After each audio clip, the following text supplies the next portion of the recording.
How you doing, YouTube? Matt, Massive Beer Reviews, back with yet another review. Sour American Strong Ale time. Barrel aged, mind you. The form of City Star Brewing. It is their Wild Bill. Yeah. I've never heard of this brewery before. I've never had anything from this brewery before. But, yeah, I had family come in from Colorado, and they dropped some beers on me because they know I like beer. Here we are. What else does this say on here? It's Sour American Strong Ale, aged 20 months in oak barrels. 12.2% alcohol by volume. That'd be that.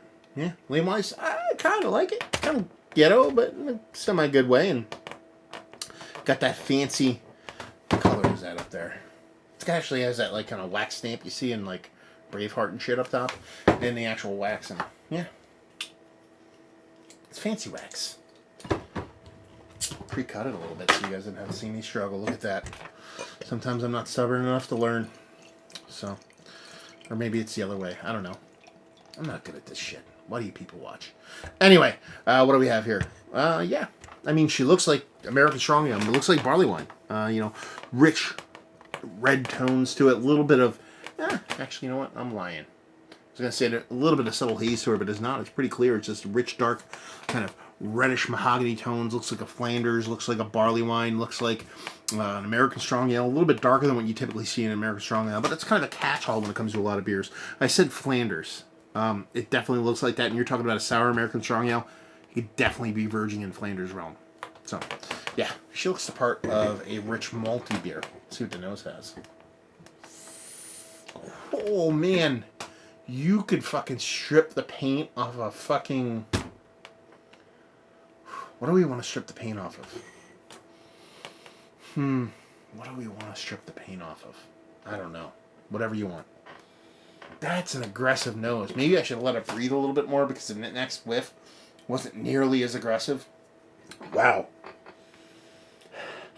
Yeah, you get... It's not as bad as it seems that first whiff, man. It was just still sitting in that glass. Make it blow off. Yeah, that. It's still a strong beer. Yeah, soft, rich caramels. You're getting a nice kind of soft whiskey vibe to it. I wouldn't necessarily call it bourbon. You're getting whiskey, bourbony notes on there. A little bit of soft spiciness. It almost verges in a kind of rye realm. Rich caramels that aren't too aged. They're nothing like... there's no maturity to that kind of rich caramel. It's almost getting to the point where it's just straight brown sugar, but somewhere beyond it, there's no like dates, figgy, raisins, and all that stuff you expect with kind of an aged old ale. There is a richness to it beyond that, though, that I'm having a hard time putting my finger on. There is a slight sour note to it. It's definitely coming off that kind of subtle kind of Flanders style. Nothing too crazy. There's a soft vanilla to it, too. I assume that getting that from the oak. I just got a little bit of a kind of like a nutty character to it. There's a lot going on in this beer, actually. And that initial whiff, don't really judge me on that one because it hit me pretty hard. Each subsequent sniff, it's not like I'm getting used to it. It's the same nose every single time I give it a whiff after that.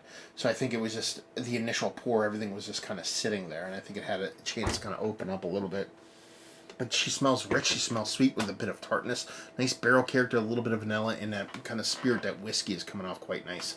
I'm going to dive in. Cheers.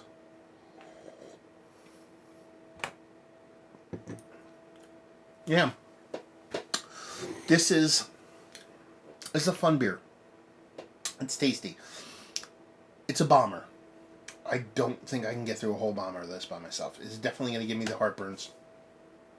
It's definitely... I don't want to say definitely.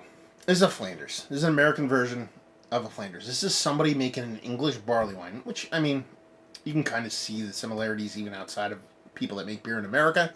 This tastes like someone was making English barley wine, racked it in the barrels to burn barrel age it, and it turned sour. In a good way. I'm not saying this is an accident. I could see them doing this on purpose. But that's what it tastes like. It tastes like an American or English barley wine base. 12.2%, so it's up there. And it's relatively fresh. It's only 4 months old.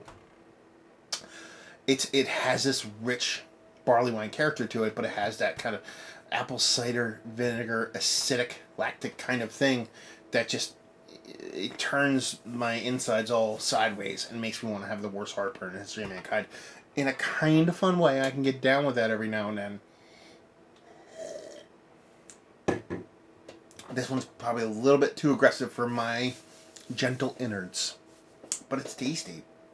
It's one of those things. It's one of those beers when I sip it, I actually get angry that I get heartburn like I do. And I'm not going to say my diet doesn't contribute to my heartburn, but I have had this heartburn problem since I was a baby. Since I was a kid. So it's definitely something that's just kind of floating around inside of me. So I'm not saying I'm eat the best out of everybody, but it's just a curse. It's a curse I'm willing to have. Let's put it that way. To get a little bit. Let's shut the beer review off for a little bit and talk about me. You guys want to learn about me? Two weird things. One, I have heartburn. That's not weird. I just told you that. Two, I've never had a headache in my life. Let me rewind that. I've only had like 2 headaches in my life. I just recently got some that weren't my whatever. But I've really never had a headache in my life. When I first had one not too long ago, I didn't know what it was. And people were like, that's not true. That's not real. You're making shit up. It's true. Never had a headache in my life. After knowing what people get headache-wise, what happens to them, I'd much rather be afflicted with heartburn than headaches. So that's a cool trade-off for me. So I'm impervious to headaches for the most part, and I get heartburn from smelling ketchup. I do. If I smell ketchup, I get heartburn. Anyway, back to the beer. Yeah, it's basically a bit more caramelly, barrel-aged Flanders, American-born Flanders. It has that tartness, that sourness, that kind of acidic portion of the show to it that gets to the point where it's almost apple cider vinegar, but it's not. There's a rich kind of caramel kind of behind it that's a little bit more robust than I thought on the nose. And then you do get that little bit of whiskey, which comes off a bit hot, but kind of works in it. And there's a little bit of spiciness. Like I said, it just still has this rye kind of component to me. There's vanilla in there, which is nice. It's a nice beer. It needs to be aged, I think. And in a perfect world, I'd like to sit in a bottle probably for another couple of years and crack it open. But I can't do that. I need to know what beers taste like, so maybe I'll try to get another one and let that sit for a couple of years, and we'll crack it several years down the road. But it's a nice beer. It's fun. I like it. I dig it. I can get down with it. It's just, it's not my exact favorite kind of beer, so therefore I can't get too gaga over it. So anyway, let's talk about it.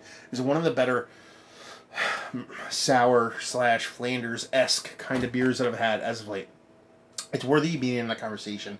But I've had a Duchess not too long ago. It's one of my favorite Flanders of all time, and I've had a couple that have really done it for me. So it's worthy of being in the conversation, even though I'm not a big fan of the style myself. When it's done this aggressively, it's still a tasty beer. Value and availability, no idea. Berthoud, that's where my, Berthoud, Colorado. I believe it's brewery only, and I have no idea where that is in Colorado. And leave you with, if you like what... Will you like this? If you like Flanders beers, will you want some more oomph to it? You want some barreling, you want some oomph to it. It's exactly what this beer is going to give you. So if you dig those things, there you go. Another review in the books. Hopefully you guys enjoyed our review. There's the burps going. If you didn't, anywhere in between, down there, awards and stuff. Massive Beers, if you want to check me out doing the social media stuff. Beer Massive. If you want to check me out doing the whole podcasting thing. And hopefully you guys enjoyed our review. Hopefully enjoying this little Flanders right now. And hopefully see you next time.